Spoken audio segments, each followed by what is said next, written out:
Pronto, retomou aqui a gravação. Bem, obrigado. Obrigado, Mira. Desculpem aí, vamos lá. Então, retomando aqui. Então, eu tinha falado, como eu estou gravando aqui, vou retomar aqui os pontos. Então, fase postulatória, ela vai ser marcada pela petição, né, a verificação de legitimidade ativa do empresário. Essa fase postulatória vai verificar os documentos, vou protocolar o documento, haverá distribuição, o magistrado vai fazer análise formal da documentação e vai deferir. Lembrando que eu falei, esse trechozinho aqui que tá, vocês ainda estão enxergando aqui o fluxograma? Estão todos enxergando? Não. Ele ainda está. Ninguém está enxergando? Estamos enxergando apenas seu rosto, professor. Voltou? Está carregando. Agora sim. Voltou para sua imagem. Pronto, perfeito. Então, lembrei aqui, alguns não estavam no momento que eu falei. Essa fasezinha aqui de indeferimento, ela não tem, embora ela possa acontecer, ela não tem previsão no código, na lei de recuperação judicial. Ela tem previsão, a previsão dela... Gente, eu não estou enxergando de novo o bate-papo. Quem quiser perguntar alguma coisa, falar comigo. Porque às vezes quando eu compartilho aqui um material, eu deixo some o bate-papo. Então, essa fasezinha aqui, ela não tem previsão na lei de recuperação judicial, apenas no Código de Processo Civil.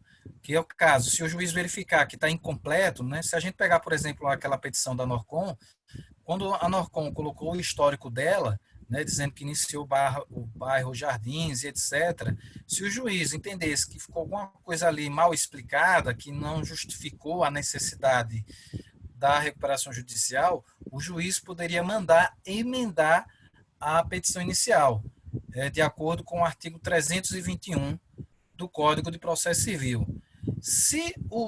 E aí o advogado vai ter 15 dias, né?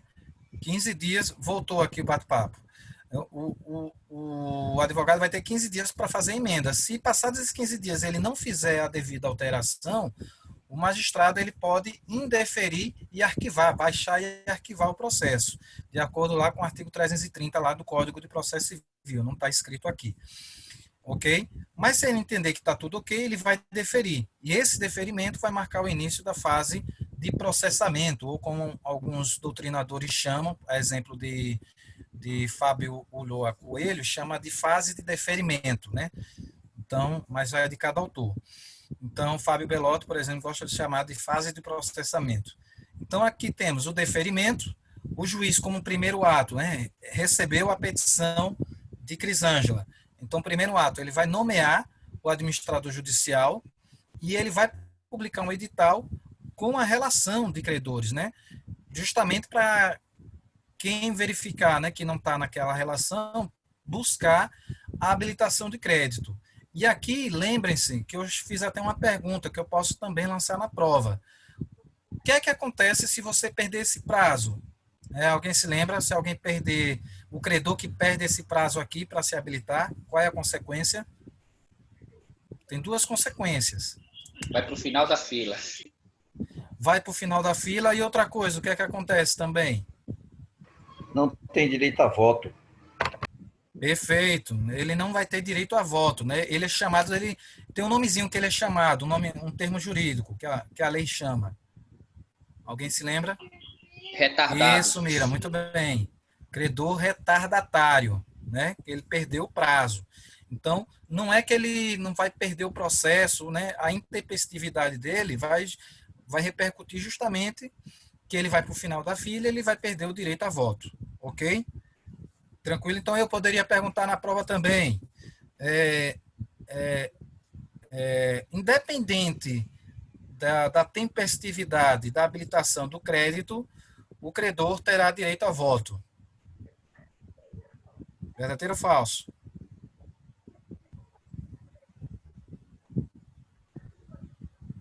Voto e falso aí, verdadeiro. Aí, Luiz, muito bem. Falso, Mira, muito bem. Professor, a prova só vai ter questão falsa, não vai por aí não. Falso. Não pensem assim não. Muito bem, estão todos muito bem. Ok. Então, depois dessa publicação aqui do deferimento, né, do despacho, vai ser aberto um prazo de 60 dias para o plano de recuperação. Percebam que é o devedor que, né, ele tem toda uma liberdade. Eu até costumo brincar fazer uma comparação, que na recuperação judicial, o devedor ele é um regente de uma orquestra, né? Então, é ele que vai dizer a regra do jogo, ele vai dizer como vai pagar. Então, ele vai dizer quem ele está devendo, quem é que ele vai pagar, né? E a forma como ele vai pagar. Então, ele tem toda essa liberdade, e é ele que vai elaborar esse plano de recuperação, né? Então, ele vai ter 60 dias, conforme lá o artigo 53. Né? Depois que ele apresenta o plano de recuperação, que é a receita, né, um cronograma, uma agenda de como é que ele vai pagar, o magistrado vai publicar um novo edital, né, porque todo o processo de recuperação judicial ele tem que ser transparente. Então, vai ser publicado um edital constando aí, sendo juntado o plano de recuperação elaborado. Só que, nesse interim, por exemplo, Márcio pode ser um credor e não concordar, né, com o valor que o meu devedor apresentou lá. Poxa, eu estou devendo, o cidadão está me devendo 80 mil reais e está dizendo que vai me pagar a metade, 40 mil, né? Então você discorda. Então você pode fazer uma impugnação, né? Mas nesse momento aqui, depois, como já teve aqui os 15 dias, vai ser juntado o segundo edital aqui da relação de credores, né? Dos que tinham se habilitado. Ele vai atualizar a relação de credores e vai publicar aqui o edital com plano de recuperação. Mas aí, Márcio pode não concordar e dizer: ei, o cidadão, você está me devendo 80 mil, você quer me pagar 40, cara pálida? Não pode. Aí ele pode fazer impugnação. Cuidado, eu vou pedir para alguém ler esse artigo 55 aqui, que tem uma pegadinha muito boa aqui para cair na prova. Se alguém puder aí ler o artigo 55.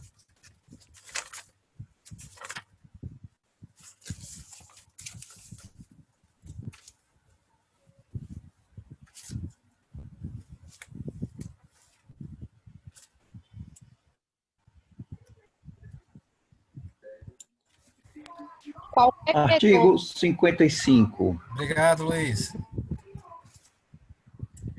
Quem vai agora? Não, é Estou você, seguindo, Luiz. viu? Qualquer credor poderá manifestar ao juiz sua objeção ao plano de recuperação judicial no prazo de 30 dias, contado da publicação da relação de credores de que trata o parágrafo 2º do artigo 7º desta lei. Pronto, só isso aí, Parágrafo só o único. caput. Isso aí. Lê o 56 também, Luiz, por favor. Só o caput. Havendo objeção de qualquer credor ao plano de recuperação judicial, o juiz convocará a Assembleia Geral de Credores para deliberar sobre o plano de recuperação. Muito obrigado, meu querido. Então, gente, olha, cuidado, isso aqui é uma questão boa de prova, viu? Não tenho dúvida que haverá alguma pergunta nesse sentido. Perceba, circulem aí no artigo 55 e no 56, que essa objeção aqui, olha como o legislador escreveu, qualquer credor. Ele escreveu tanto no 55 quanto no 56. Havendo objeção, ele chamou de novo, qualquer credor. Então, se eu perguntar na prova,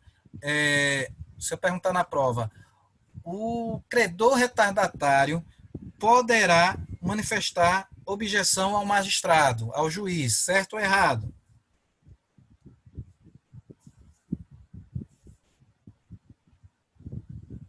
Vou repetir a pergunta. O credor retardatário poderá manifestar ao juiz sua objeção ao plano de recuperação judicial. O iPhone de Michele diz que está certo.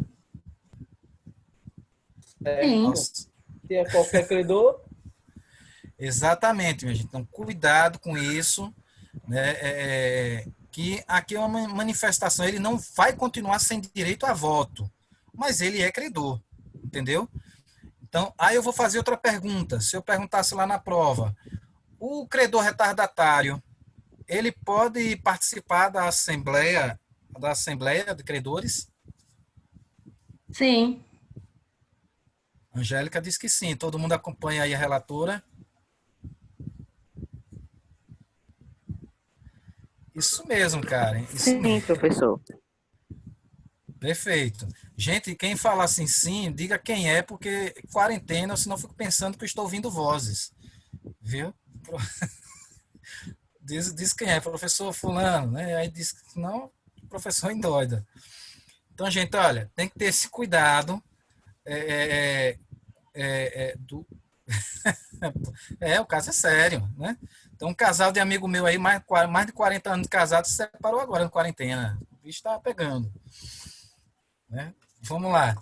Então, olha, ele tem direito, ele pode fazer objeção e ele tem direito a participar. Ele vai ser um voyeur, né? Ele não vai nem contar, ele não vai nem contar para efeito assim de votação relativa ou absoluta, né? Quantidade lá. Ele não usa ninguém, tá? Ele tá ali de voyeur, tá assistindo as coisas acontecerem. Tem gente que gosta, né? Mas ele não vai ter direito a voto, ok? Então, muita atenção em relação a isso, que eu poderia fazer essa pergunta na prova. O credor retardatário pode participar da assembleia? Pode. O credor retardatário tem direito à manifestação? Pode. E percebam, né, na leitura aí que Luiz fez o favor de fazer para nós, que o artigo 55 fala aquele trechinho que também é uma pegadinha boa para colocar em prova, que é o prazo de 30 dias da objeção. Então, prazo de habilitação de crédito, 15 dias. Prazo de objeção ao plano de recuperação, 30 dias. Então, como é que eu poderia fazer uma pergunta dessa na prova? Os credores terão prazo de 30 dias para habilitar o crédito. Verdadeiro ou falso?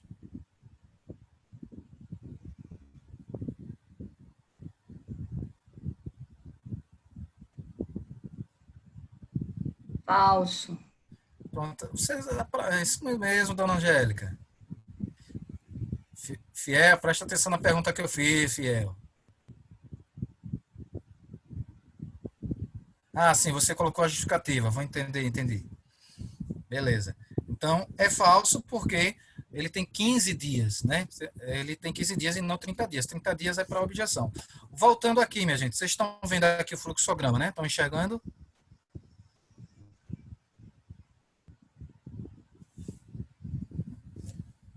Estão, né? Ok, perfeito, obrigado. Então, olha, foi publicado o edital, né?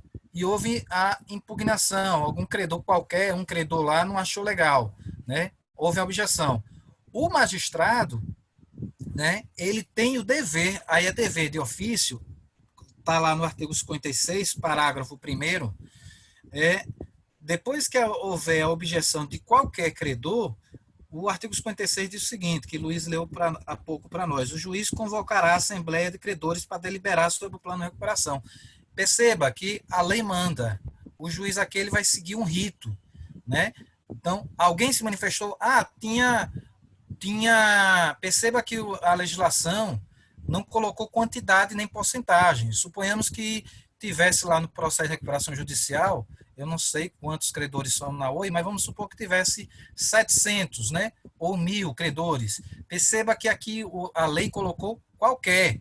Então, se eu colocasse, minha gente, na prova, havendo objeção de apenas 2% do quantitativo de credores, o juiz poderá convocar a Assembleia Geral? Verdadeiro ou falso?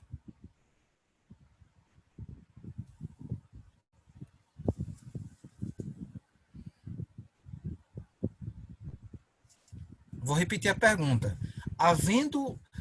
Considerando que apenas 2% do total de credores manifestaram... Verdadeiro. Não, percebam. Verdadeiro. Isso, exatamente, exatamente. Verdadeiro porque a lei não colocou quantitativo. Independente, podia ser um só. Ele disse qualquer credor, ele não botou plural. Né? Então, tenho muito cuidado em relação a isso, ok? É uma pergunta que eu poderia fazer na prova. O pessoal aí, dona Angélica aí, tá ligada aí, tá anotando tudinho. Então, vamos lá. Perceba, minha gente, as questões assim, elas são fáceis, mas você tem que interpretar, né?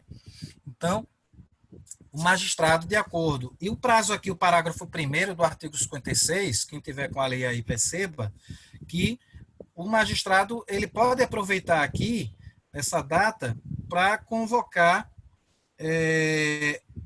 o comitê de credores, aqui está no parágrafo 2º. No parágrafo 1º, estabelece que ele vai ter até 150 dias para convocar essa assembleia, ou seja, 5 meses, para convocar a assembleia de credores. Né? Perceba que os 2 anos, né, às vezes o aluno pode ficar em dúvida, para vocês não caírem nessa armadilha lá na OAB, do prazo 2 anos. Vai contar do deferimento? Não. A doutrina majoritária entende que os 2 anos do processo da recuperação judicial vai iniciar daquela decisão que a gente falou há pouco, da decisão concessiva da recuperação judicial, a decisão, né, que vai marcar o início da execução do plano. Então, os 2 anos começam dali, né? Esse é o entendimento da doutrina majoritária, diferentemente do prazo de 6 meses de suspensão.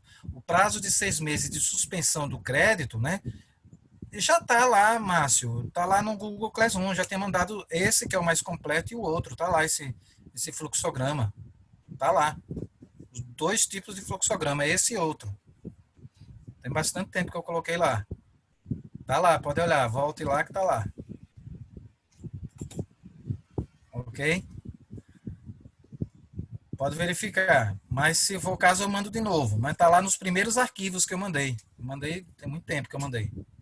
Mas aí eu mando de novo para facilitar, não tem problema não. Então, olha, em relação a essa assembleia, o magistrado, né, alguém se manifestou, basta um, né, como vocês já entenderam que não tem quantitativo. Um manifestou a objeção, aí o magistrado vai dentro da cabeça dele lá, ele vai estabelecer em até 50 dias uma data para essa Assembleia se reunir. E lá no parágrafo 2º, também do artigo 56, temos a seguinte informação, que ele pode aproveitar que a galera lá está reunida para indicar os membros do comitê de credores, né? A Assembleia Geral pode aproveitar lá que está todo mundo reunido e aproveitar aquele momento lá para criar, né, o comitê de credores. Lembrando que esses tópicos aí, né, as funções propriamente ditas da Assembleia Geral de Credores e do comitê de credores vai ser assunto da NP2, que nessa NP1 eu estou explorando o rito processual. Então, lá na NP2 vamos falar de falência e desses personagens aí. Eu vou falar bastante do administrador judicial, do comitê de credores da Assembleia Geral. É assunto da NP2. A 2ª temporada vem quentíssima aí, não percam. Vamos lá. Então, olha, 150 dias aí para o juiz delimitar quando é que essa Assembleia vai se reunir. Por isso que pode acontecer de um processo de recuperação judicial, desde o deferimento, pode se prolongar por 3, 4 anos, que vai depender da movimentação que o juiz der. Entendeu? Vai depender disso. Os 2 anos, para efeito de durabilidade da recuperação judicial estabelecida, é a partir da decisão concessiva da recuperação judicial. Então, o assunto, Karen, da recuperação judicial é do artigo 1º ao artigo 74. Até domingo, né, algumas pessoas não estavam aqui na sala de aula ainda, até domingo eu vou botar no Google Sala de Aula aquele estudo dirigido que eu sempre costumo mandar para vocês, ok? Com a sequência dos artigos. Até domingo eu mando. Como a prova de vocês é sexta-feira que vem, tem tempo de sobra, ok? Mas fique tranquilo que nada mudou, ok? Inclusive, se tiver algum aluno novo aqui, né, que a gente está esse tempão aqui ó, online, se tiver algum aluno novo que nunca me viu pessoalmente, eu sou moreno, tenho 1,90 m. Vamos lá. Então, aqui, houve a Assembleia Geral. Pode haver a aprovação do plano, né? Ou o que é que pode acontecer? Se não houver objeção, o juiz vai seguir adiante, né? Ele vai conceder, vai ter aquela sentença, né? E não despacho, né? Em relação à petição inicial, ele despacha, né? Ele é um despacho de deferimento. Aqui, nós temos essa concessão aqui, é uma sentença, ou uma decisão concessiva da recuperação judicial, né? Então, se ele não houver objeção, ele vai seguir adiante, ele vai aprovar o plano de recuperação.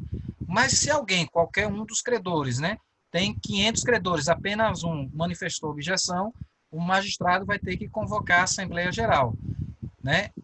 Se não for aprovado o plano, olha aqui, aí haverá convolução, né?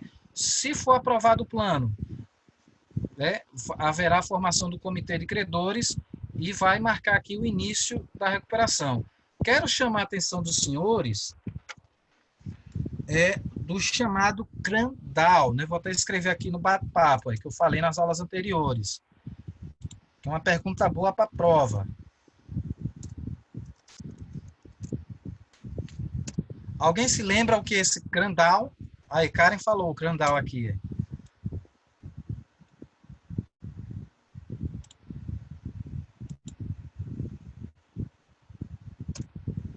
Alguém se lembra o que seria esse CRANDAL? Lembra, Karen? Compartilha aí conosco.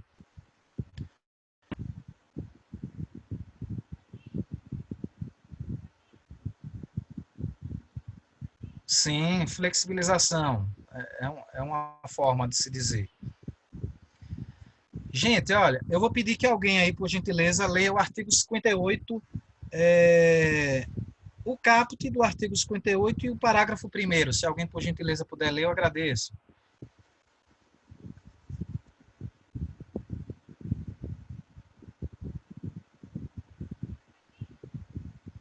Artigo 58, caput e o parágrafo 1º do artigo 58.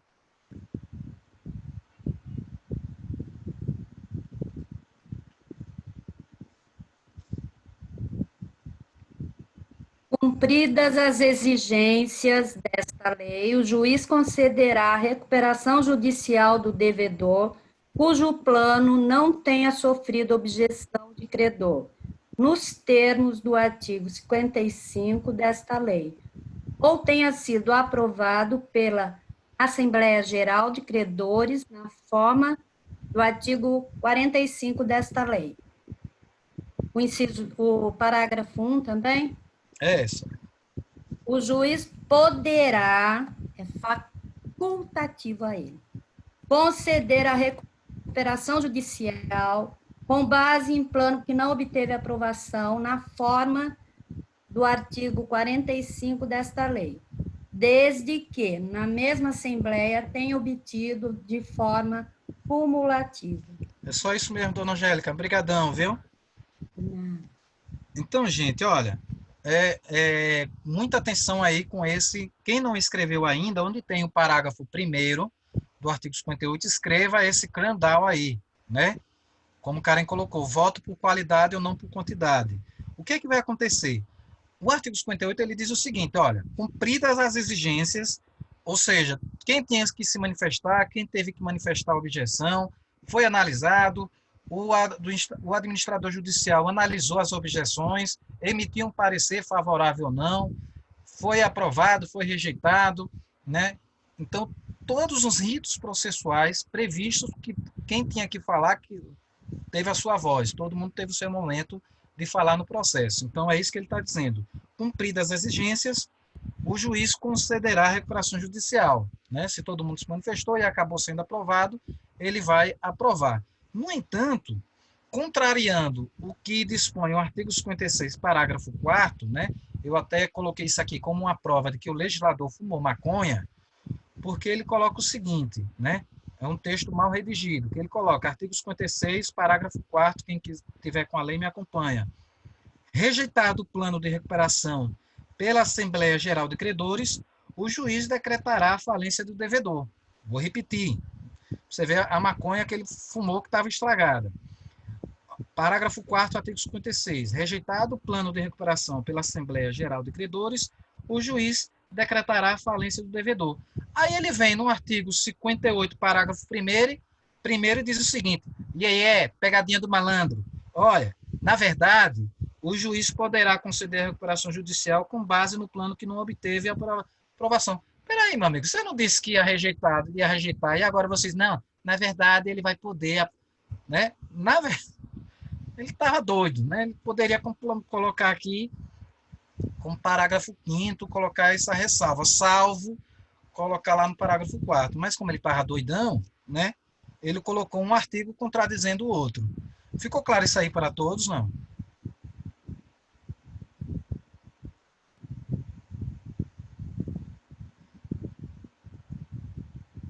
Perfeito.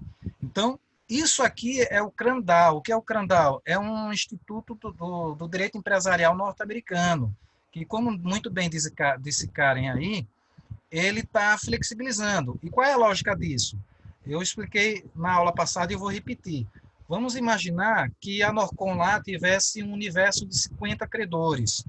E lá na Assembleia Geral, 30 rejeitaram o plano de recuperação. Só que você rejeitar um plano de recuperação, como vocês podem ver aqui, eu estou levando ao início da falência. Eu estou provocando a convolução em falência.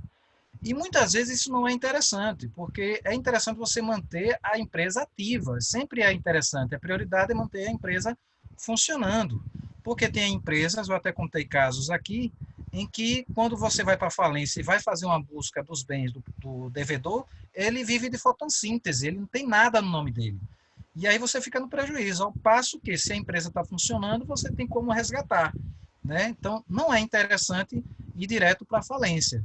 Então, o que é que o legislador aqui ele quis possibilitar, né? Herdando, né? Incorporando esse instituto norte-americano?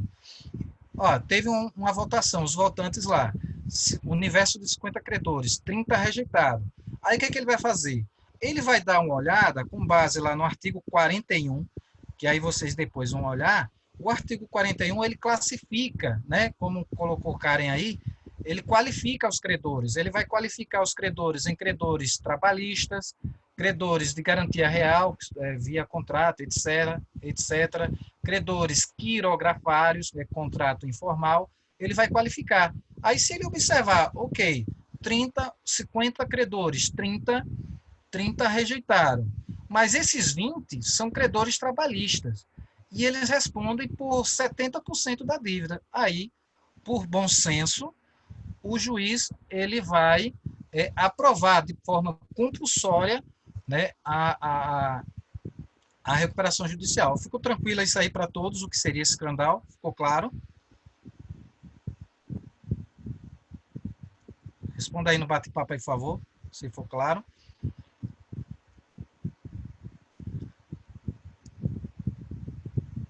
Aí eu pergunto para vocês, minha gente, o juiz é obrigado a fazer isso? Ele é obrigado, não? Fundamente aí, fiel. Ou alguém, eu falei com fiel, mas alguém aí.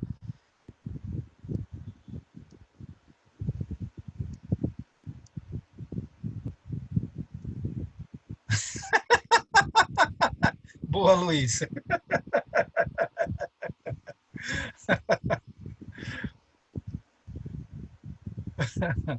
Aí, fiel, todo mundo quer ouvir sua voz, pô. Fiel, fiel, fiel. Na quarentena, continua fiel. Eu só estou lamentando dessa época de a pandemia, minha gente, que a vantagem dos solteiros. Porque se eu fosse solteiro numa época dessa, eu ia estar feliz da vida, porque todo mundo usando máscara, a balança equilibrou, que os feios ficaram em vantagem. Né? Ninguém hoje em dia, numa balada, ninguém ia saber se eu sou feio ou bonito ou estava de máscara. Qual é a vantagem que eu teria? Né? Só não em relação à altura, né? Eu teria que ir para a balada de salto alto. Mas, enfim. Vamos lá, gente, olha. Vamos lá. Olha, percebam que o parágrafo 1º aqui do artigo 58, circulem aí. Poderá, né? Exatamente, é uma faculdade. Vai depender do juiz, né? Aqui do juiz do bom senso, né? Na verdade, aqui eu digo nem se ele é legalista ou garantista, aqui vai depender do bom senso. Gente, e se for para recorrer, qual é o recurso? Vocês lembram?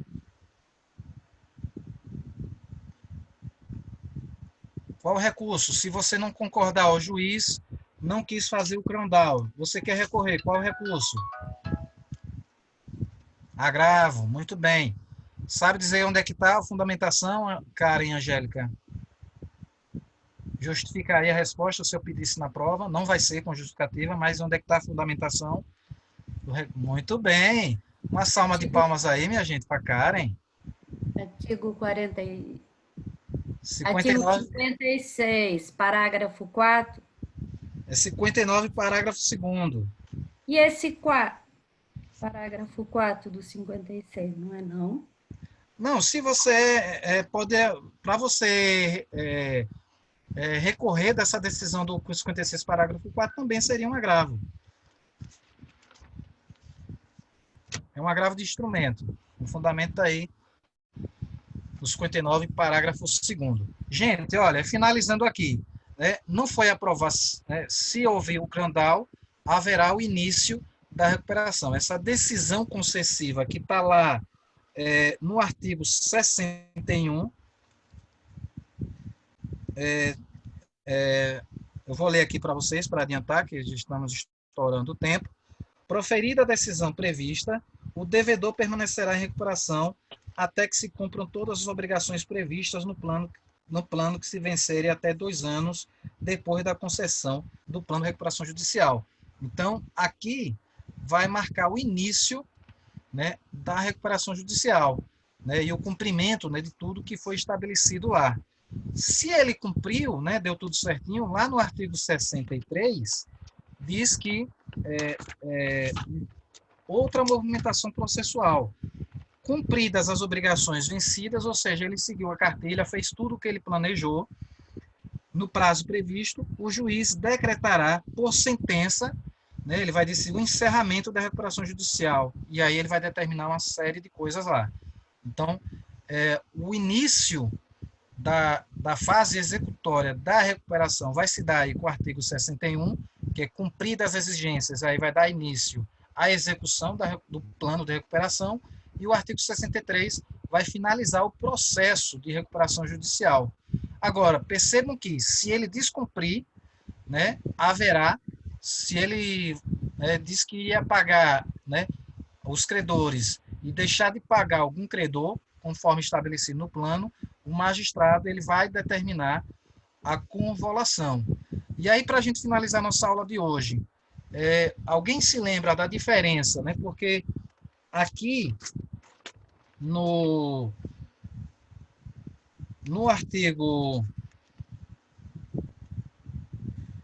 artigo 59 falamos em novação, e no artigo 73, meu Deus, 74, falamos em convolução. Alguém se lembra qual a diferença desses dois termos aí? Novação e convolução? Professor, Oi.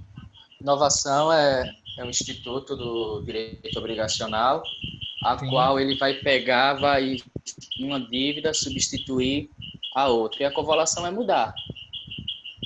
Perfeito. É o mesmo que convolar. Vai Exatamente. mudar. Então, Eu acho que é isso mesmo. não, tá certíssimo. Então, só complementando aí o que o relator falou, o relator Márcio, colocar o seguinte, na convolução,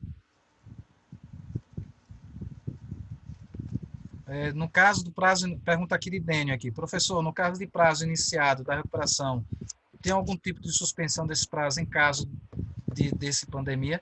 Aí seria motivo de força maior, Dênio, tranquilamente. Aí poderíamos ir para o Código de Processo Civil, que há possibilidade de suspensão de prazos, e já está acontecendo, né? O próprio judiciário, todos os prazos estão suspensos, né? Todos, independente se é recuperação judicial ou não, né? Porque já tem essa previsão motivo de força maior lá no Código de Processo Civil, e está vigente, inclusive, né? Inclusive, agora, em face dessa recuperação dessa pandemia, muitas empresas, muito embora não estejam só em processo de recuperação judicial, estão tendo benefício de alguns institutos da recuperação judicial, né? Benefícios tributários, etc. É uma inovação jurídica que está acontecendo, logicamente, em face dessa peculiaridade.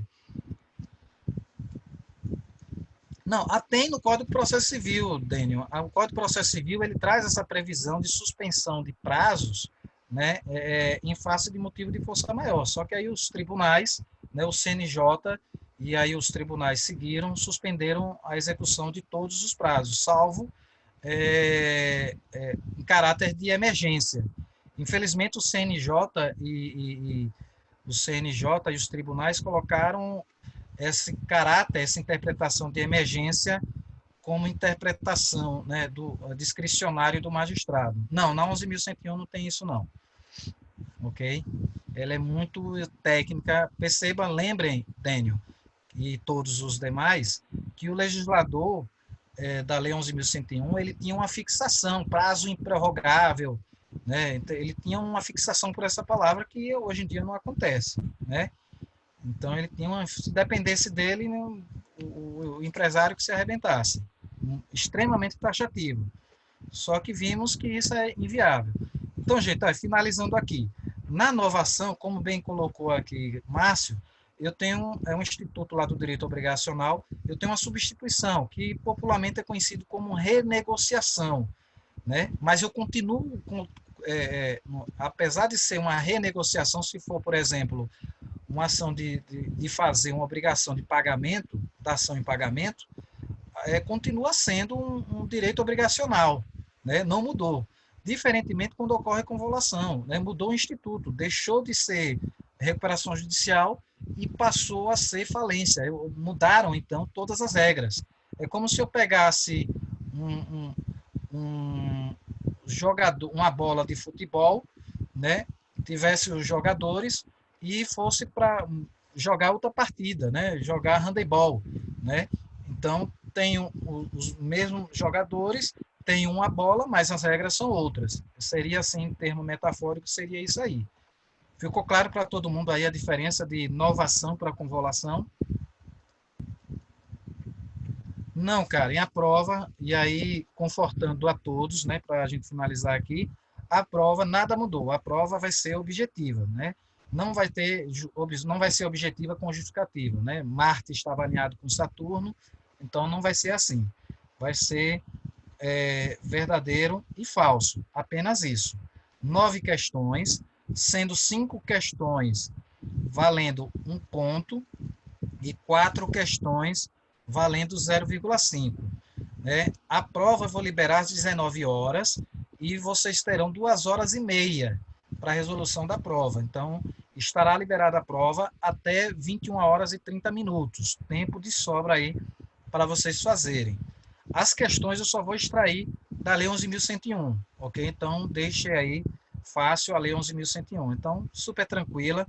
A diferença, eu quero chamar a atenção, é que na prova lá, vocês vão observar que algumas questões está escrito que vale 10 pontos e outras 5, né? E que a prova vale 70 pontos. Está assim porque o sistema ele não permite que eu coloque número decimal. Então, onde se lê 70 pontos, entendam nota 7, até 7. Então, Marília, a prova vai ser, o assunto da prova é do artigo 1º ao artigo 74, que é recuperação judicial, exatamente. Esse é o assunto da prova. Mas até... Oxente, não estão me escutando, não? Liberar o áudio. O áudio como assim, Mira? Não entendi. Essa gravação dessa aula de hoje? O senhor pode disponibilizar essa gravação no Google? Ainda hoje eu faço isso. Eu coloco lá no grupo. Não se preocupa, não. viu? Tá, muito obrigada. Não tem problema não, ok? Então é isso, minha gente. Olha, inclusive, avisem aos demais colegas que 20 minutos antes, ou seja, 20 para 7, eu já estarei aqui, e durante toda a prova eu estarei aqui online para dar o suporte a vocês. Mas se alguém tiver alguma dúvida, 20 para 7 eu já vou estar online aqui para tirar alguma dúvida em relação à prova. Ok, minha gente? Dito isso, me despeço de vocês. Até domingo estou mandando aí o estudo dirigido. Fica com Deus e até semana que vem, viu? Boa noite, minha gente. Boa noite, professor. Tamo junto, minha gente. Fiquem com Deus. Sem sofrimento. Nada mudou. O professor mesmo, a disciplina é a mesma.